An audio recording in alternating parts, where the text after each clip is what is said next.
და ცოტა ხნის წინ დასრულდა ონკოპაციენტების შეხვედრა ჯანდაცვის სამინისტროში. ისინი 25,000 ლარიანი ლიმიტის მოხსნას და დეფიციტური მედიკამენტების პრობლემის გადაჭრას ითხოვენ, რომელიც მათთვის სასიცოცხლოდ მნიშვნელოვანია. რა შედეგი დასრულდა დღევანდელი შეხვედრა, რა პასუხი მიიღეს ჯანდაცვის უწყებისგან ონკოპაციენტებმა? ზურა პეტროსიანი ჩაგურთვება ამ თემით პირდაპირ ეთერში. გისმენ ზურა.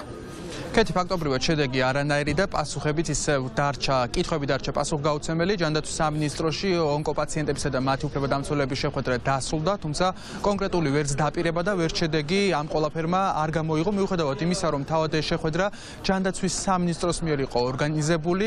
ონკოპაციენტებს ჰქონდათ იმედი, რომ ისინი შეხვდებოდნენ ჯანდაცვის მინისტრს ან ჯანდაცვის მინისტრის მოადგილეს, თუმცა შეხვედრა ჯანმრთელობის ეროვნული სააგენტოს წარმომადგენელთან შედგა. ამის მიუხედავად, რეალურად პრობლემებზე საუბრის ნაცვლად იყო ჯანდაცვის სამინისტროს მხრიდან წარდგენილი პრეზენტაცია იმის შესახებ, თუ რა გააკეთა ჯანდაცვის სამინისტრომ უახლოესი წლების განმავლობაში და არანაირი პრობლემის გადაჭრის ახლებული ხედვა ან გზები, ნაჩვენები არ იყო. არადა პაციენტების მოთხოვნა ისევ და ისევ არის უცვლელი, რომ გაუქმდეს 25,000 ლარიანი ლიმიტი, რომელიც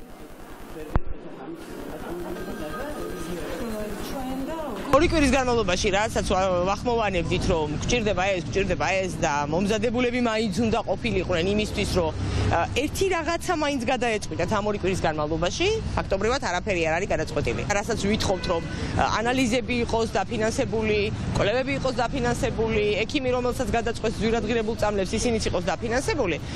რო უთხარით, გამოსვლის წინ ეხლა მაინც მითხარით, როდის იქნება მზად ეს ყველაფერი, ვადები რომ გითხრათ, მე ახლა იმაზე გვეტყვით, რატო არ გავაკეთეთ. ვითხოვთ ყველა მოქალაქეს კონდეს სრულფასოვანი ხელმისაწვდომობა კურნალობის ჩვენს ქვეყანაში, მაგრამ პასუხად მივიღეთ პრეზენტაცია იმის, თუ რა გაკეთდა ბოლო 30 წლის და ბოლო 2 წლის განმავლობაში მაგის შედარება და ვერანაირ კითხვაზე კონკრეტული პასუხი ვერ გაქვს. ეს გვეუბნებოდნენ, რომ ეს ყველაფერი დაალაგდება უახლოეს მომავალში. ჩვენ არ გვაქვს ეს მოლოდინის რეჟიმისთვის დრო.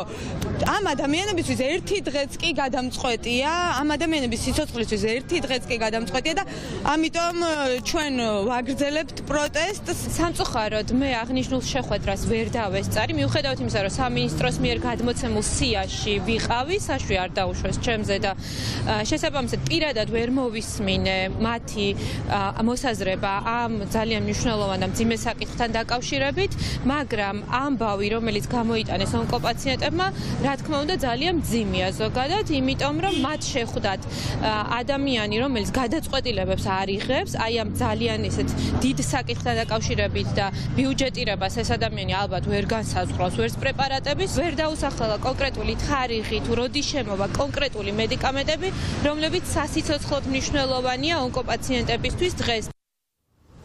ჯანდაცვის სამინისტროში უშედეგო დასრულებული პროცესების შემდეგ ახლა ონკოპაციენტები გეგმავენ, რომ ისევ გააგრძელონ პროტესტი როგორც ქუჩაში, ასევე შეხვედრები განაახლონ სხვადასხვა გადაწყვეტილების მიმღებ პირთან, მათ შორის დღესვე ონკოპაციენტები ფიქრობენ, რომ შეხვდებიან ომბუდსმენს, რომელსაც თავის პრობლემებს გააცნობს.